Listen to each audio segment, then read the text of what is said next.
After the invasion of those genetically altered lobsters a while back, our organisation did some illegal snooping of government files in order to find out which organisation was responsible for that incident.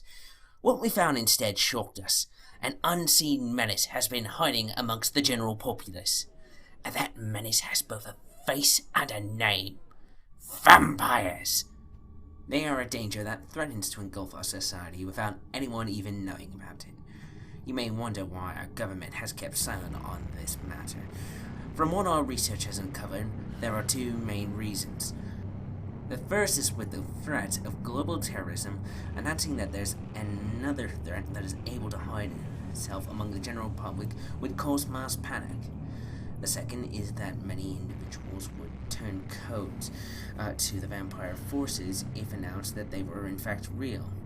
Their delusions fueled by several fraudulent pro-vampire propaganda, such as the works of one Stephanie Meyer, whose sources tell is a vampire herself.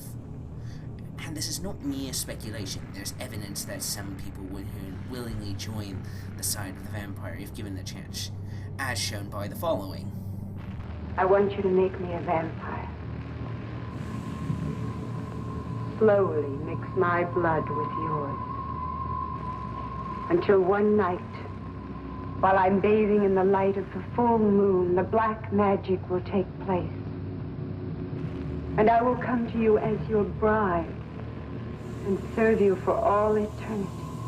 Despite not informing the general public about this matter, the government is taking precautions against any vampire incursions.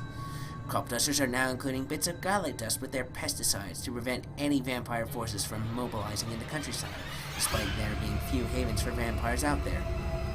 And in the previous war against the lobster mutants, a UV ray blaster was developed in order to be used against the lobster mutants, and is found to be even more effective against vampires due to the fact that it could replicate in the sun's rays, which are fatal to vampires. But even with these governmental precautions in place, the general public is still at risk of incursion by vampires.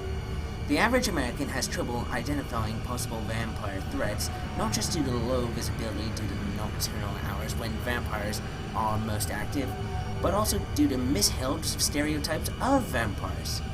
A survey was held using this picture, and people were asked to identify who was the vampire in this photo. Among the people who answered the survey, 87% answered the man on the left, when in reality he is a homeless goth being attacked by a ginger vampire. The public can't identify potential vampire threats. The government is taking no action to inform them. We are in some serious trouble here.